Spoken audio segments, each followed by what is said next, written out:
شکر گزار بننے کا نفسیاتی طریقہ بھی بتا دیں. مثبت سوچ، پازیٹیو تھنکنگ. جتنا پازیٹیو سوچیں گے اتنی صحت اچھی، اتنے معاملات آسان، گمان اچھا رکھنا. اس کے لیے 2 واقعات سن لیتے ہیں ہم، پھر یہ بات پوری طرح سمجھ میں آئے گی. پازیٹیو تھنکنگ شکر گزار بننے کے لیے کیا کہ جو نعمتیں اللہ نے واپس لے لی ان کو نہ سوچے، جو موجود ہمارے ہاتھ میں ہے ان پہ غور کرے.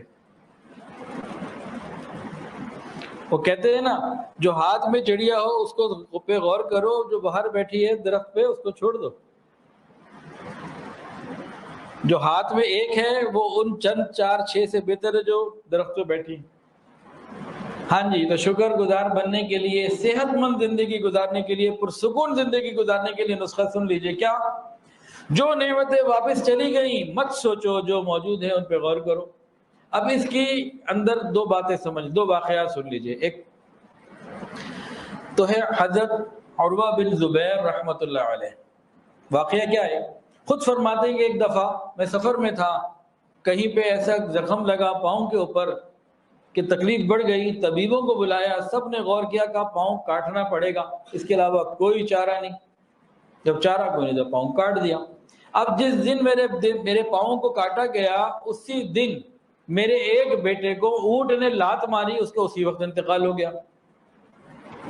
تو 2 تکلیفیں، ایک جسمانی اور ایک اس طرح اولاد کی طرف سے ایک ہی دن میں آ گئی.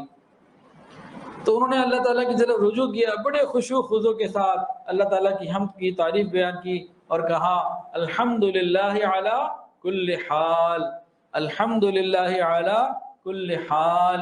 اللہ ہر حال ہی میں آپ کا شکر ہے، آپ ہی کی تعریفیں، ہر حال میں آپ کی تعریف ہے. اور کیا کہا؟ اے اللہ میرے 4 اعضاء تھے، 2 ہاتھ 2 پاؤں، ایک لے لیا 3 باقی ہیں الحمدللہ. اللہ میرے 7 بیٹے تھے، ایک آپ نے لے لیا 6 بھی باقی ہیں الحمدللہ. جو چلا گیا اس پہ غور نہ کرے، جو موجود ہے اس پہ غور کرے.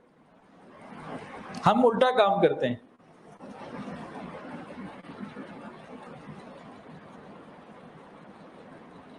وہ ایک واقعہ یاد آ گیا، ایک شخص کو نا خواب میں بتایا گیا فلانی جگہ چلے جاؤ، تو اس میں 100 درہم ہیں یا 100 دینار ہیں، وہ جا کے لے لو.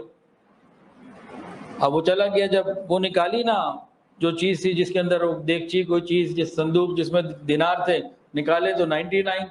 اب مغموم پریشان، ایک کدھر گیا؟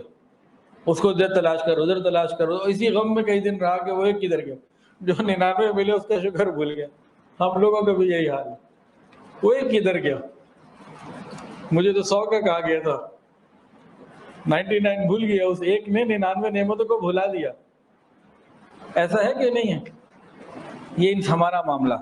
اب شکر گزار بننے کے لیے حضرت عمر فاروق رضی اللہ تعالیٰ عنہ کا نسخہ سن لیجئے. کیا ہی پیارا خوبصورت جو ہے نا یہ نسخہ ہے. فرماتے ہیں کہ جب میرے اوپر کوئی پریشانی، کوئی مصیبت، کوئی تکلیف آتی ہے، تب میں دیکھتا ہوں اس تکلیف کے اندر بھی اللہ تعالیٰ کی 4 نعمتیں موجود ہوتی ہیں.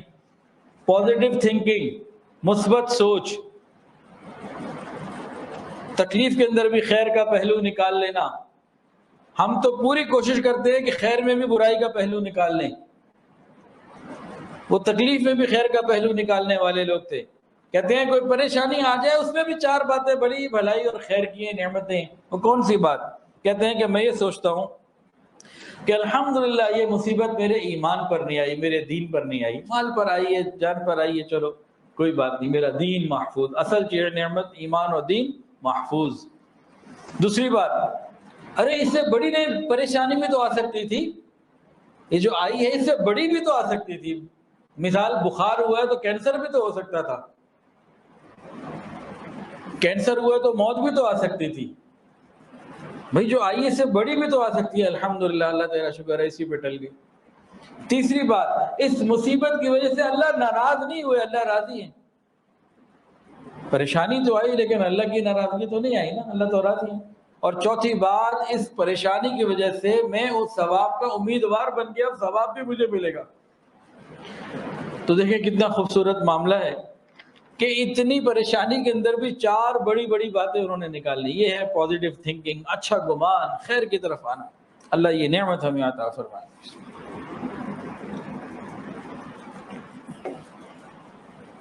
شکر گزار بننے کے لیے، اللہ رب العزت کا شکر گزار بننے کے لیے والدین کا شکر گزار بننا ضروری، لازم۔ اللہ فرماتے ہیں انشکر لی ولی والدیک، میرا بھی شکر ادا کرو، اپنے والدین کا بھی شکر ادا کرو۔ علماء نے فرمایا جو شخص والدین کا شکر گزار نہیں، یہ رب کا شکر گزار نہیں ہو سکتا۔ جو والدین کا شکر گزار نہیں، یہ پروردگار کا شکر گزار بھی نہیں ہو سکتا۔ تو والدین کا شکریہ ادا کرنا یہ بھی ضروری۔